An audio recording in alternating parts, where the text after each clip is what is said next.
Hello and welcome all again to yet another interview on in the model disabilities, ideas and disciplines.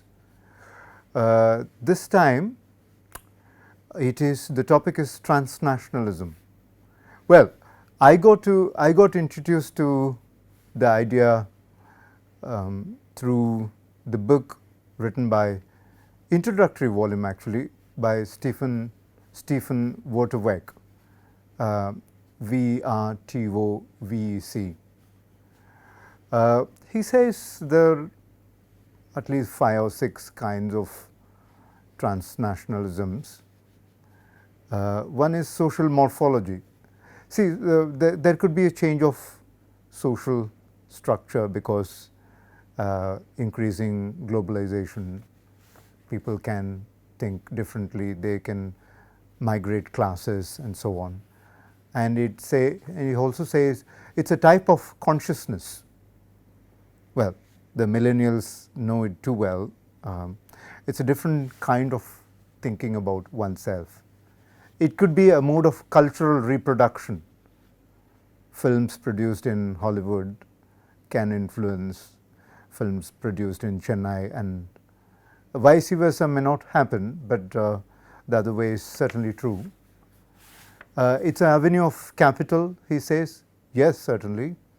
Google, Apple, all that. It's a site of political engagement. True, with the ideas travel around and they mutate. And it's also a reconstruction of a place, he says.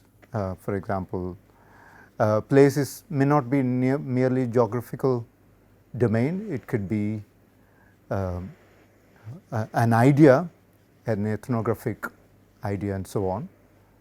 So different kinds of transnationalisms do exist. Here we have Sona Kazemi, Dr. Sona Kazemi, who is a postdoctoral fellow at Ohio State University, and she has written many important essays, among which I picked up was Transnational Disability Model, TDM, as a focus of today's talk. Of course, we are going to cover topics and context around that idea. Welcome, Sona, to our interview. Please tell us, I think the best place to start is your Iranian childhood. I thought that inspired you to get into transnationalism and particularly transnational disability model, which you call TDM. So can we take from there?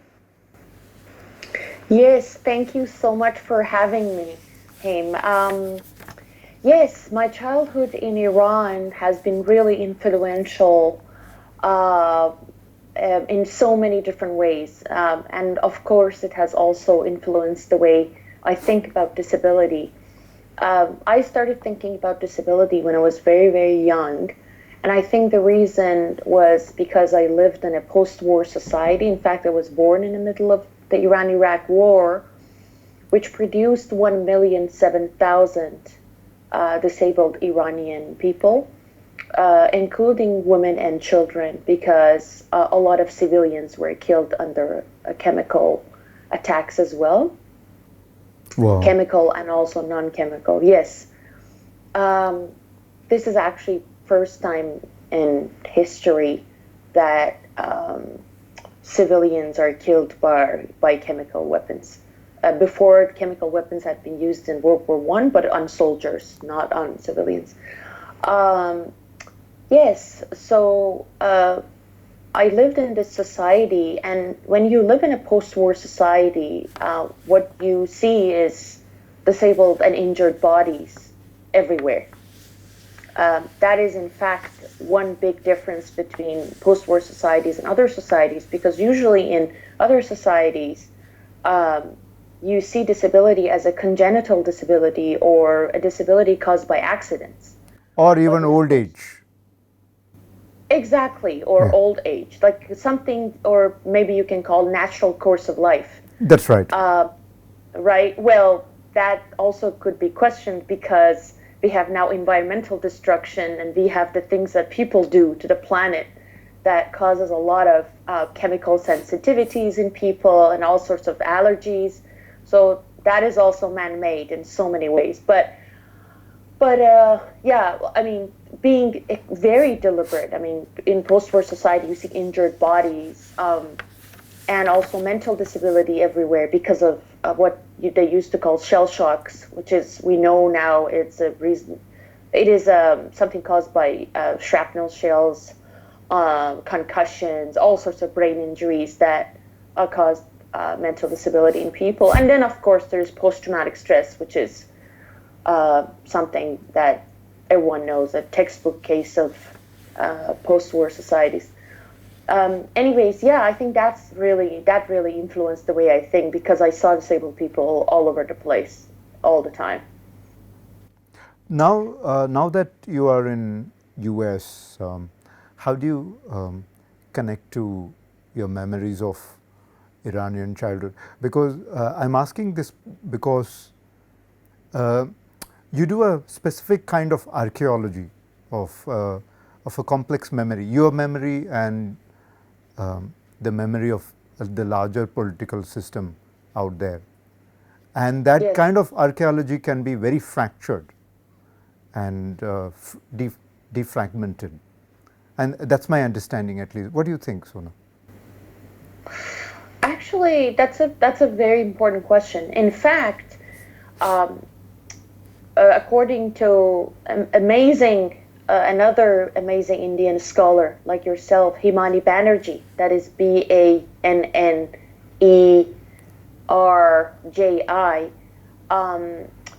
after wars or after any not just after war, after states take power. It could be after, independence, after wars, after any type of political upheaval.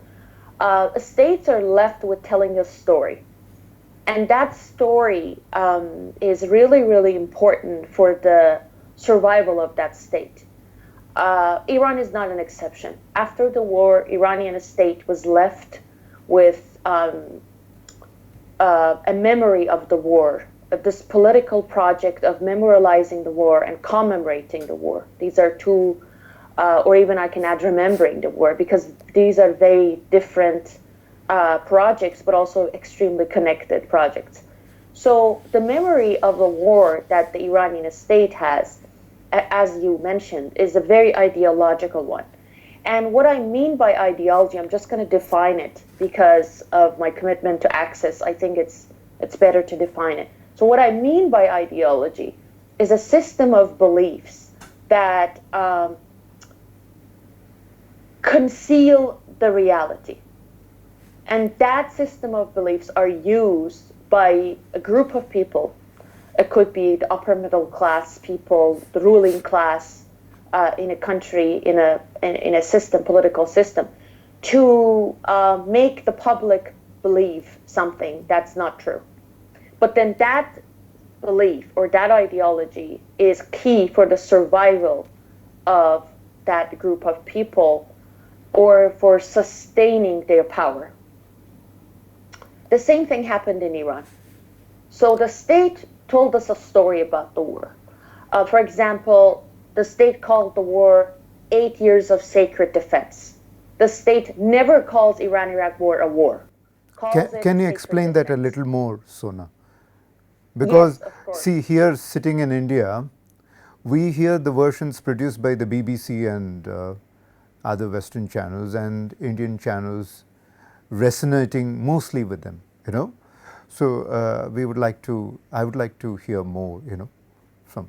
Yeah. Yes, for sure. I don't want to bore you with the story of the war, but I will give you a little bit of background because it's important to know. Sure. So in 1979, Iranian people revolted against their monarch, the last monarch, the remnant of the final monarch of 2,500 years of monarchy in Iran. the second in rule of Pahlavi dynasty in Iran.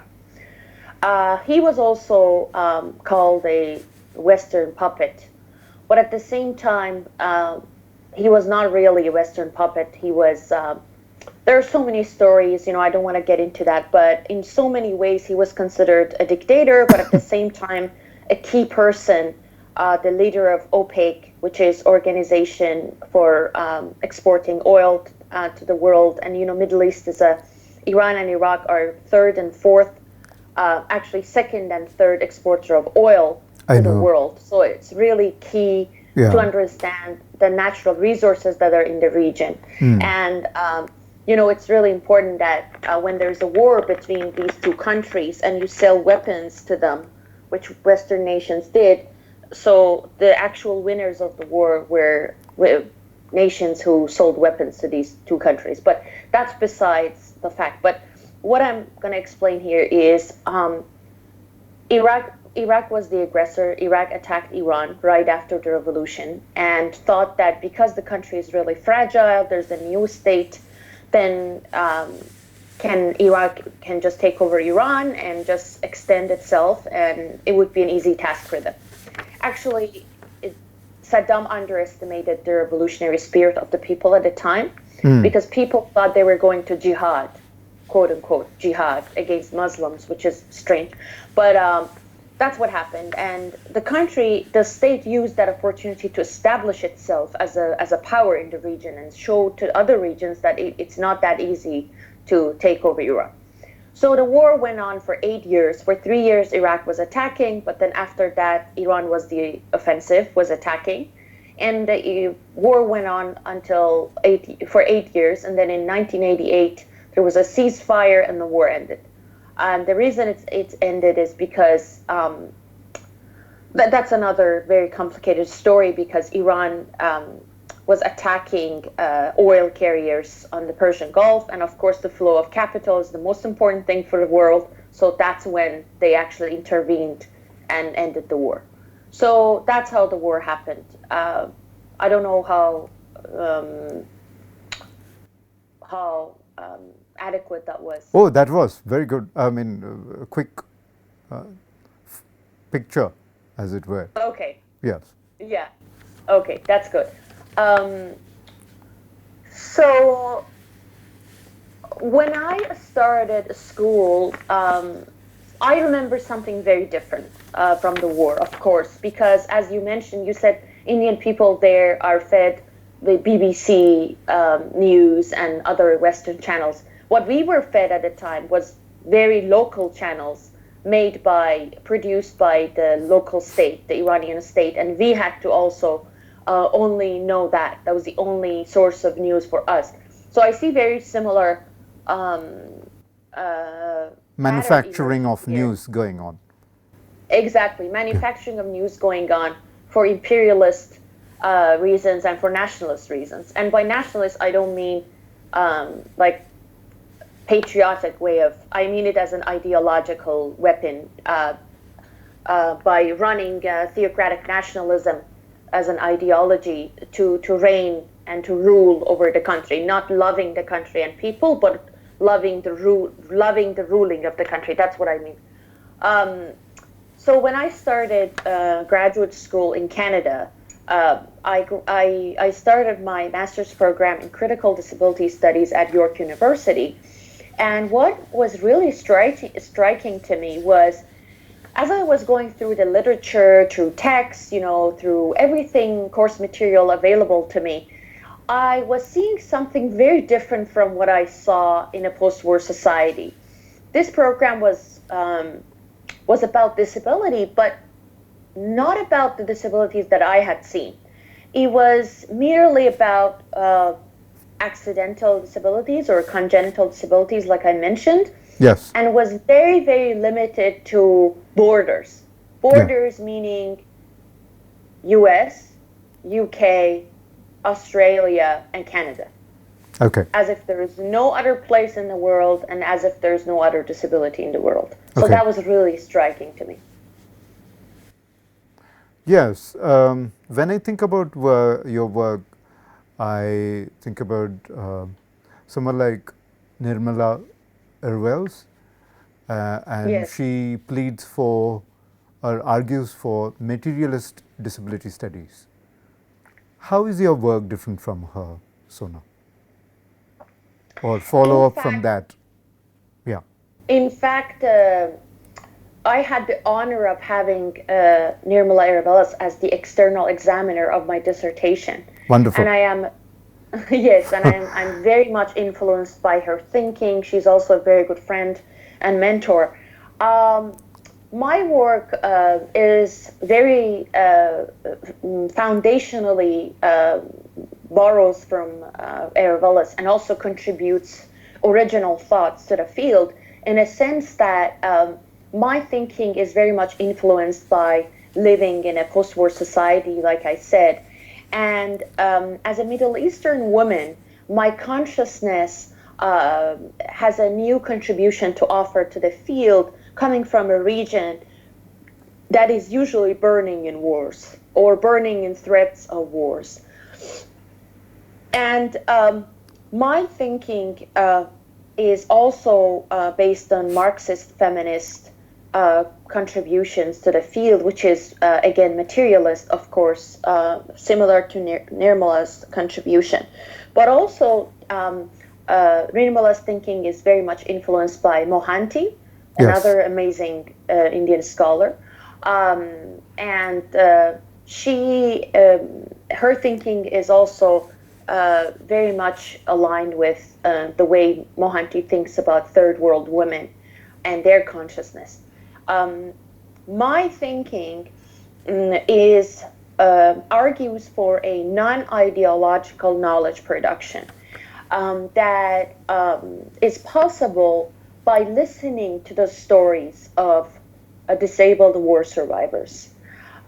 In fact, through my dissertation, I developed a pedagogy that I came to call a peace pedagogy. So I link peace, and peace, very broadly defined peace, non-ideological, being non-ideological, anti-war, anti-imperialist, anti-nationalist consciousness, bringing that on the table, also along with disability consciousness, and arguing for a peace pedagogy that understands disability, and at the same time arguing for a disability theory that understands peace. Bringing these two on the table at the same time. You mean peace in the sense of lived realities that may reveal through case studies. Because if one hooks on to ideological ways of doing, basically privileging discourse analysis, then one may miss finer nuances that come from the field, especially gendered views, embodied views, and close contact with toxic world environment. All these things one can miss. Is that what you are trying to say, Sona? Yes.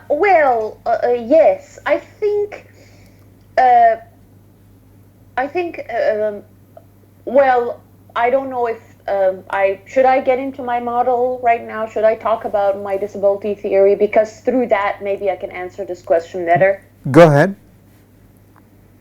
Yeah, well, I'm thinking, for example, Nirmala's historical materialist approach is to understand, for example, influenced by Mohanty, who tries to understand women's lived experience in relation to transnational capitalism, neocolonialism, and class-based patriarchal nationalism, is really useful for defetishizing social relations of disability in a global context.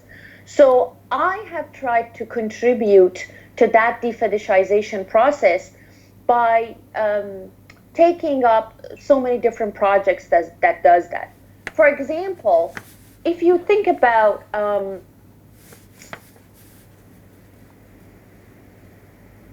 women who were held captive by ISIS. I worked with women who were held captive by ISIS, Okay. right? Who had come to Canada as refugees. Talking to these women, it's really interesting because in the Canadian society, as a maybe one representative of a Western society, someone would call, what they do is they immediately medicalize that condition that woman is experiencing. PTSD and so on.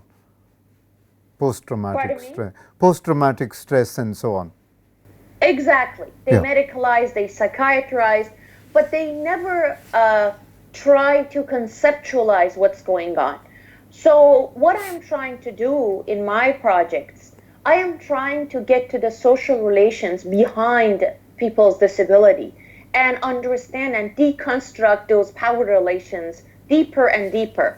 Not to just say, okay, ISIS did this and there's violence, but also getting to the bottom of that, getting to the geopolitics of ISIS existence in the first place, or what is the proxy war that is being fought in Syria and Iraq, and try to take disability to a different level, not just at the level of the flesh or just violence against women discourse, but getting deeper and deeper to the geopolitics of disability and how disability gets produced. Because now we have weapons that are designed to only disable people. We have blinding lasers, for example. Blinding lasers are not to kill people. They are to blind people. It is really important to understand how disabling mechanisms are at work in the world today as part of how technology is being developed in the world as well. So I am trying to understand social relations behind mechanisms that make people disabled. For example, in Saudi Arabia and very recently in Iran, they maim people, they mutilate people for robbery. They cut their hands. So a poor person who has stolen something to survive gets disabled and gets even poorer and probably ends up begging on the streets and dies. So this is not a neutral phenomenon. There's ideology behind disabling people in this case, which is really, really important to think about. Otherwise, we cannot prevent this from happening.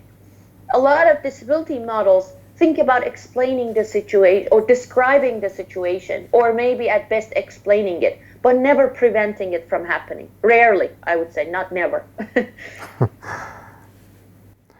So I can see some kind of dialectic, serious dialectic approach is transpiring in your work.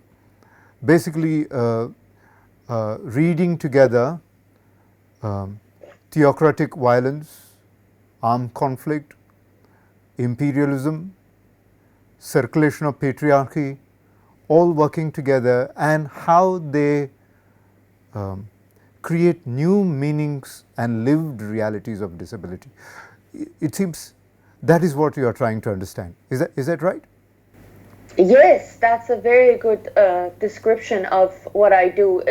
I told you before, this is wonderful. I tell you what I think and then you explain it better than I. Yes, that's a very good. In fact, a book project that I have that I'm working on right now, maybe I can share that with you. Sure. Even in my book project, that's what's going on. I explain my own model and then I go on to apply it to different cases. To make the world and myself understand them better, because it is unbelievable how we are even in academic disciplines, we are allowed to grieve certain lives and we are not allowed to grieve certain lives. It's really interesting, and with disability is the same thing. We are allowed to consider certain injuries, certain accidents, disabilities, but not others. Even defining disability has been a very bourgeois, upper middle class construct in academic disciplines, or even in disability studies as an academic discipline, in fact. So what I'm trying to do, and my struggle, is to take the mechanical understanding of disability and make it political, make it dialectical, make it so we can see the ideology behind it. One other project, I mean, not project, but another case that is in my head, for example, I know that in some parts of the world, I know also it happens in India, that some perpetrators put children in like extremely big pots as they are growing up, so they would develop tilted limbs, so they would be more attractive for begging, so they would invoke more sympathy in people, so people would give them more money. I think that's another mechanism that produces disability. But if you get into disability studies literature, you can barely see a theory that can explain what's happening in this case. Such as mutilation, yeah, right. Yeah, some child is being produced as disabled, so some other to get money, so another person does not live in poverty. So another link between class-based society, capitalism, poverty, and disability production mechanism. What about phenomena such as hunger, forced hunger, and voluntary hunger? I heard you last time in the conference talking about immobility and its politics. Yes. Maybe you can. Yes. Maybe it's time that you mention about that kind of insights here. Sure. I am a survivor of political arrest. I was arrested at the age of 14 in Iran for not wearing proper hijab, and as soon as they put me inside a prison cell, it seemed like I suddenly aged. I don't know how to explain that, but that is a kind of very special consciousness that you gain when you are under traumatic circumstances, for especially being a child. That made me really, really interested in political imprisonment and how people survive political prison and violence.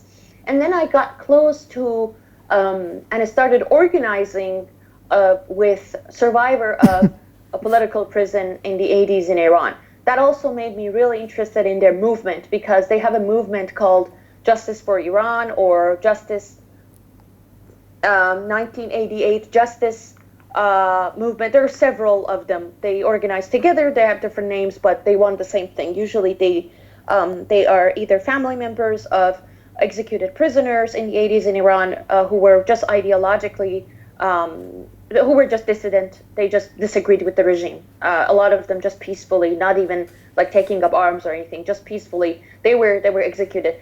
So as I have been organizing with this population over the past decade, I have developed a special type of consciousness around surviving under violence, and also being politically active under those circumstances. One thing that was really, really interesting to me was health conditions under captivity, and also one thing that I understood, which is really important to mention before getting into my theory, is I realized that everyone has this body to fight on. The guards beat up the body or rape the body, harm the body. That's all they have to harm, the body of the prisoner. And the prisoner has this body, again, only this body, to defend itself. Yes. Or herself. Certainly. Yeah. Right? So there's this body there, or what they have called body-mind in one word, right? Body-mind in one word is something that's being circulated now. Or you have just that body-mind to defend yourself. So one thing that the prisoners did in order to resist what was happening in prison was hunger strike. Hunger strike, it's really important to understand that hunger strike happens as a weapon. You use your body as a weapon to resist what is happening to you, or to fight against what's happening to you. This was really interesting to me, and I witnessed that a lot of people who go on hunger strike, they acquire temporary or permanent disabilities. This was really interesting to me. This is a forced hunger, right? As you mentioned, Correct. because you know that you will get disabled.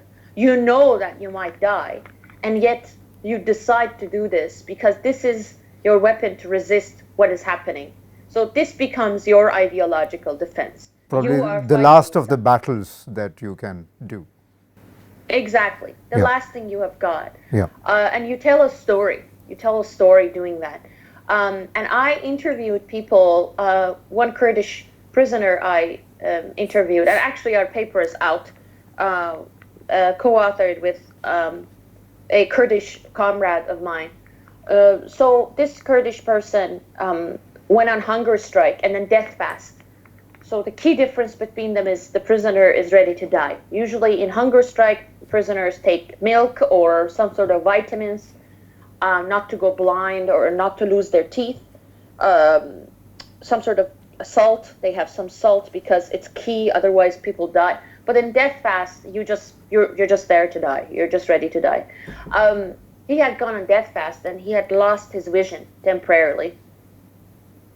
And I wanted to understand what happened to him and how his relationship with his body changed. And he was telling me that it was really striking how he said, all I wanted was for the guards to listen to my demands and stop torturing my comrades. I wasn't thinking about my body. Wow. And yet he was using that body. Mm. Right? That was very interesting to me. And he had gone, so once he lost his vision, he didn't even know he would get it back at all. And then he was fed by his friends. His friends would put food in his mouth because he broke the strike, right? Because they stopped torturing his friends and he had gone blind, and then he went back to his cell and his friends were feeding him because he couldn't see. And none of it was important to him. All he was talking about is that I did it. I did it. They stopped torturing my friends. Mm. I think that was really interesting. And great, because it resonates with my cultural situation here, where hunger strikes are everywhere. I mean, not what I'm saying is hunger strike is still seen as a potential last resort for fighting imperialism, capitalism, aggression, and even gender injustice. It happens everywhere. And it's still seen as a last resort. I can Exactly. completely relate to this situation that you're talking about. Mm-hmm. Exactly. And so when I encountered disability studies literature, what happened to me, just going back to your first question of how I developed my new consciousness in the West, because I grew up in a third world society, right? I lived in the Middle East for 20 years. My understanding, of course, as I mentioned a few times, was different from what I was being taught at school. So I realized that we need to shift our analysis of disability to grasp the reality of imperialism, poverty, environmental destruction, and so on and so forth.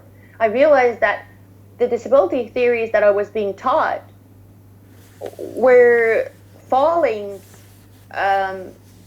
really short of a proper scrutinization of social relations behind the creation of disability in the world. And as you know, it's a taboo topic.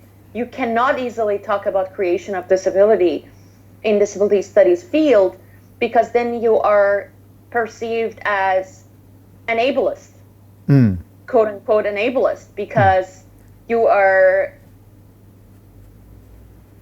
perceiving disability as an adverse condition.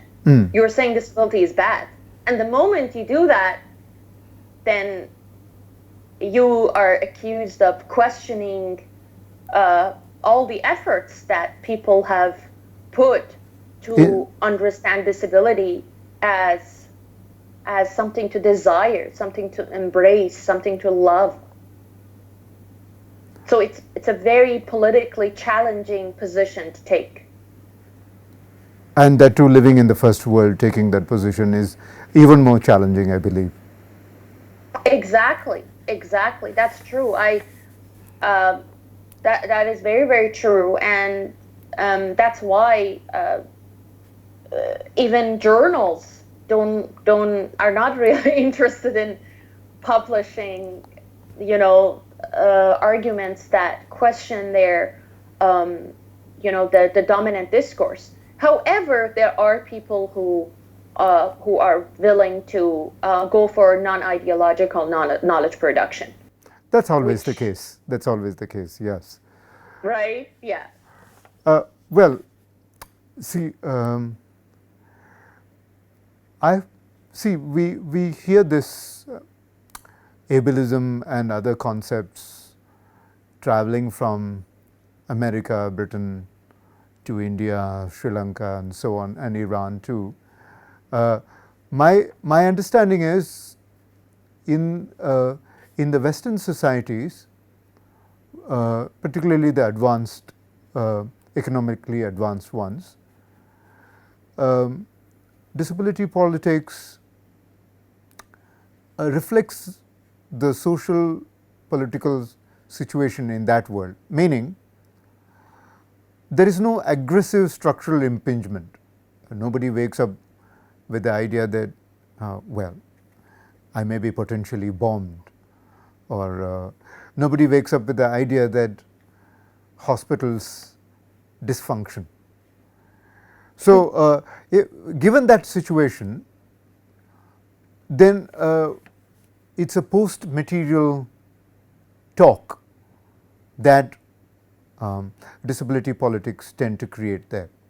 It's about human rights, it's about pride, neurodiversity pride.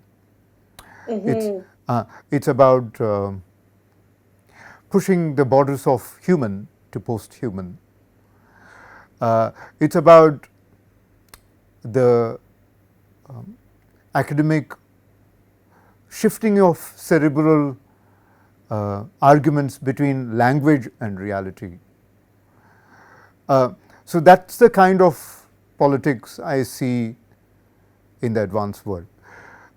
When such concepts travel to the developing societies, they take newer meanings, because, as you rightly put here, they have to confront the material realities, such as structural impingements.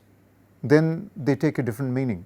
They mutate, and some become invalid, if I can use a word now here in DS chat.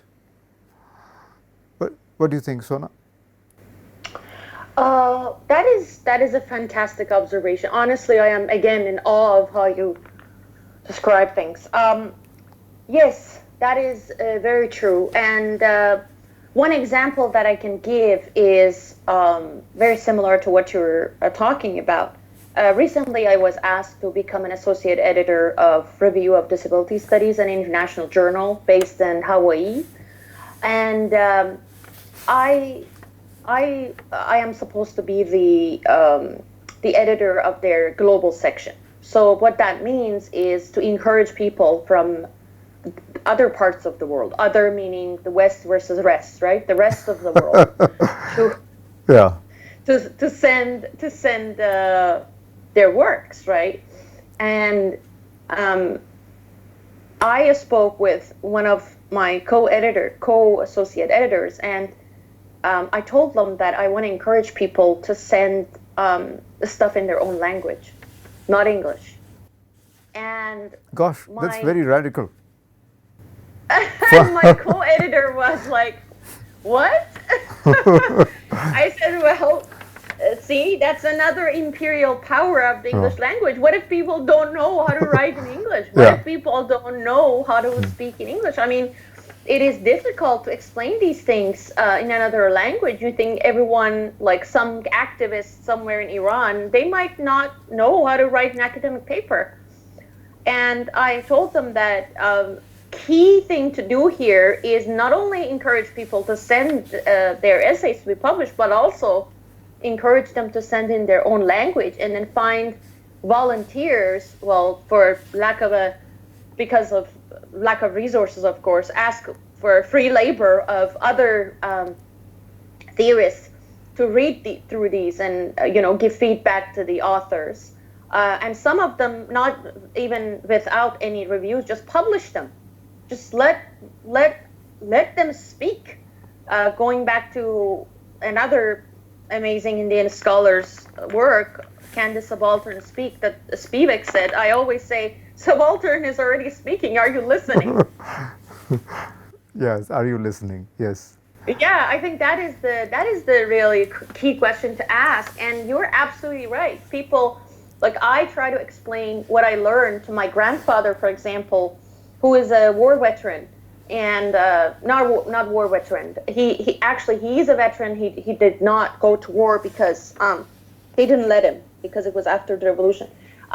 Anyways, so I try to explain to him the things that I learn in disability studies, and it's difficult for me to explain those things to him because it is so exported. It's so much of it. It's such an exported ideology that it gets difficult because he cannot imagine what I'm saying in the context of where he knows. For example, like you said, where there's hospitals are dysfunction. This is something that people don't understand in the field, right? For example, disability studies frowns upon the medical model of disability or medicalization of disability because there's access to healthcare. For example, in the context of Canada, especially in the US, some could argue, well, there's no universal healthcare, it's not free. Yes, that's true. But for example, in the context of Canada and most Britain of the first too. world, yeah, there's free healthcare available, and you can always have, best doctors in the world taking care of you. While, for example, in the context of Iran, because of the US and Europe imposed sanctions, there are many medications that the war veterans who struggle with their chemical burns cannot access just because of those sanctions. And it's all they want. They never ask for of course they ask for ramps, but what is more important is a medication that could save maybe life. help them have less pain. I know. That's the most important thing that they talk about. But if you say that in the disability studies literature, it would be really difficult for people to understand if they ever listen to you in the first place. Some time ago, Chomsky said about human rights discourse, call it humanitarian imperialism. Yes. Which is DS a new form of export from the West? Absolutely. I actually, I am going to quote one of my favorite scholars and mentors, Professor Rachel da Silva Gorman. And I'm going to read this because I think it is worth reading it rather than try to recite it. Sure. Please go ahead, Sona. Thank you. I'm just going to ask for 1 second to find it.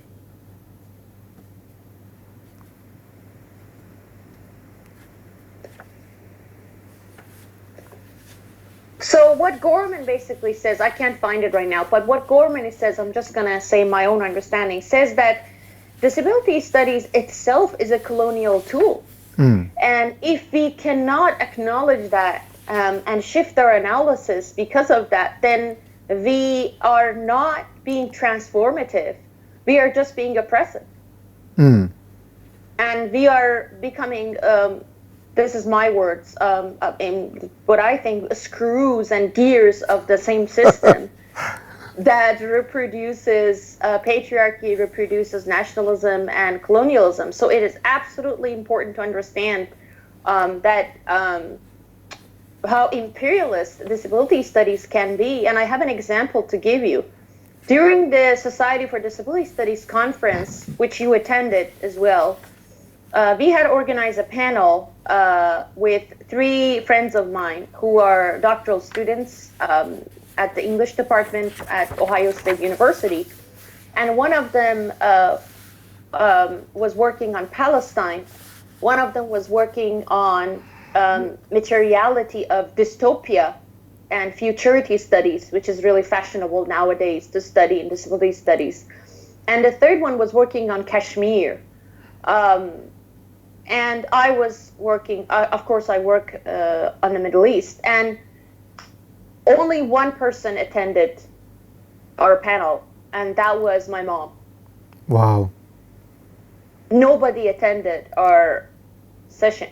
So this is another, I think, evidence, really important piece of evidence to show that disability studies is so imperialist and so preoccupied with bourgeois and white problems that doesn't even want to engage with what we have to say. Well, I guess parochialisms exist everywhere. Yes. It's a black hole in cosmopolitanism. Exactly. That is very true. Well, I hear this term now in my head. Robert Young calls tricontinentalism, some kind of alliance across continents to fight imperialism. Do you think under the larger banner of transnationalism, this is possible in DS? Yes. Okay. It is possible, and I hope, that is my hope at least. I don't want to lose hope. So in my own work, for example, in order to fight this fetishization of disability, and what I mean by that is mechanisms by which the sources of disability production gets masked. In order to fight this masking of the sources of disability production, we need to start defetishizing. And for example, as like someone, as an emerging scholar in the field, in my own work, that's what I do. I always say, okay, states are there to police the flow of capital. We can get our stories flowing and fight that with our stories and use this globalization, quote unquote, in order to go beyond borders, beyond national borders, because national borders are also ideological constructs, because those don't exist unless humans have put them in place, right? There is no border. We build fences, we draw a line on a map, and that becomes a border. Therefore, it can change. Nothing happens outside human decision making. If we believe that, and we go beyond borders and see each other's problems as our own problems, to go beyond ethnic borders, to go beyond religion borders, then suddenly something huge can happen. First of all, we can see the role that states play in disabling us, in sustaining, in doing everything to sustain their own power. And that's why they promote nationalism and other types. Again, nationalism, not in a sense that they love people, but just to survive in power. whether secular or theocratic, or any other ideological weapon they use, like patriotism or all that. If we are able to go beyond these ideological constructs, I believe that something transformative could happen, and that is non-ideological knowledge production. And again, telling stories from disability studies standpoint that gets to the bottom of that social relations and deconstructs it and talks about it as it happens, not from the gaze of some Western understanding of it. If we let the subaltern speak and provide a podium for the subaltern to speak, then I think subaltern can get a chance to speak. Well said. Well, what other forms of transnationalisms exist when it comes to disability? I can imagine transnationalisms of something like transnationalism of accommodation.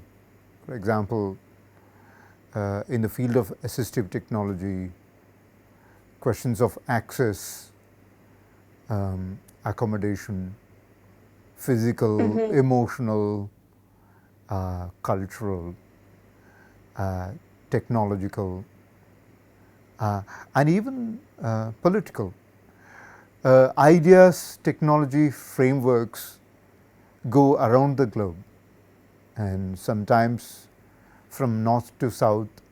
And recently, in my previous interview, I was talking to someone called Madhusudan Rao, who is developing cheaper braille technologies, and it seems the Western world is quite interested in buying them, buying the technology.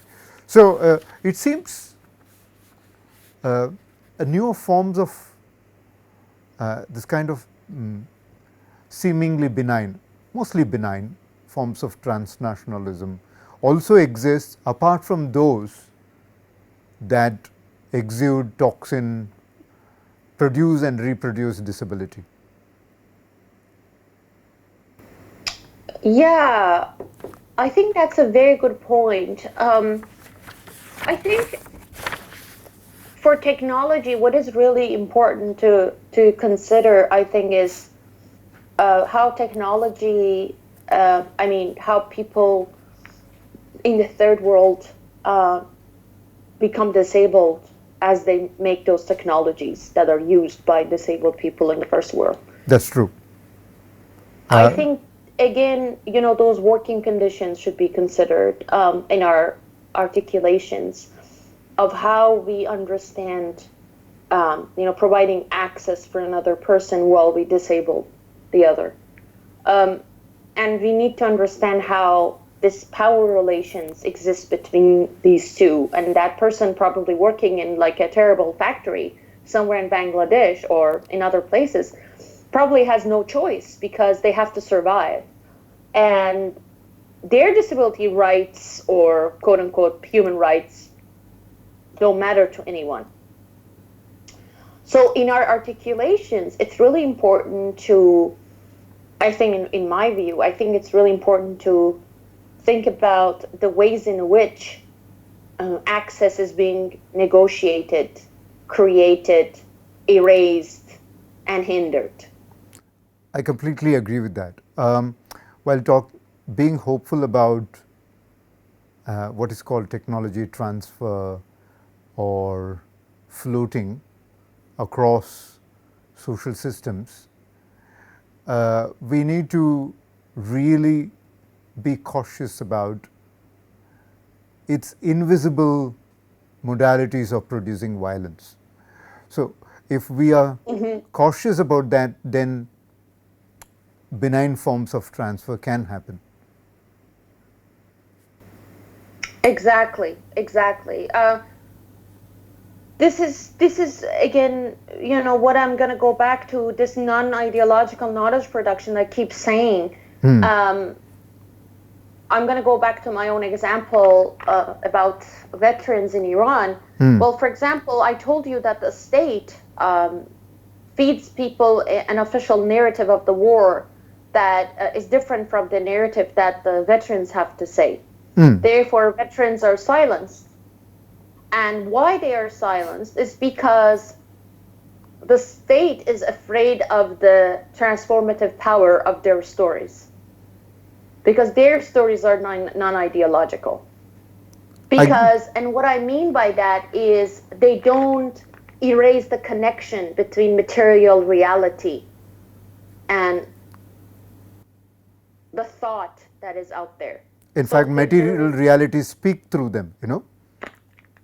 Exactly. And the material reality is the actual idea out there. There is no difference between them when it's non-ideological. The moment ideology comes into play, it erases the reality, and then we have this duality between the thought and the material reality, or the idea and the material. Oh, the story. That's a very old ghost. Exactly. That's very true. But anyways, in my own work, I try to really stick to this fighting ideology, which I think is really, really important, because in disability studies, it is also like this has turned into an ideology to, like, you know, fight ableism, never say anything adverse about disability, but then that again erases and fetishizes a lot of ways in which disability gets produced in the world, even, you know, through the most benign of circumstances, even through, for example, as Helen Mikosha says, this ProQuest, you know, this like digital databases that we use all the time as scholars, those papers are digitized by third world people, usually women who get disabled, as they digitize disability studies papers for us. I see. So we can read and talk about disability studies. Yes. Sweatshop. Sweatshops, exactly. And then export our own ideas and say, here's how you need to understand your disability. Great, Sona. We are almost at the end of 1 hour. I can't imagine how quickly the time went. I know. So thank you so much for your questions. I leave the last word to you. Do you want to say anything before we close? I just want to say thank you so much for having me, and I just want to say that it is really important to be able to, again, go beyond borders and understand the world as a whole. If we stick to, you know, only what I counter here is ethnocentrism. For example, in the US, there's extreme ethnocentrism going on. All they think about is US. Even my bank manager asked me what season is in Canada right now, even though it's 5 hours away from the border. And all I think it's really important to go beyond our national borders, ethnic borders, sexuality borders, orientation borders, and try to understand other people's experiences. And I think that empathy is possible through transnationalism, and I mean it materially and metaphorically. Great, wonderful, Sona. Thank you so much. Thank you so much, Ain.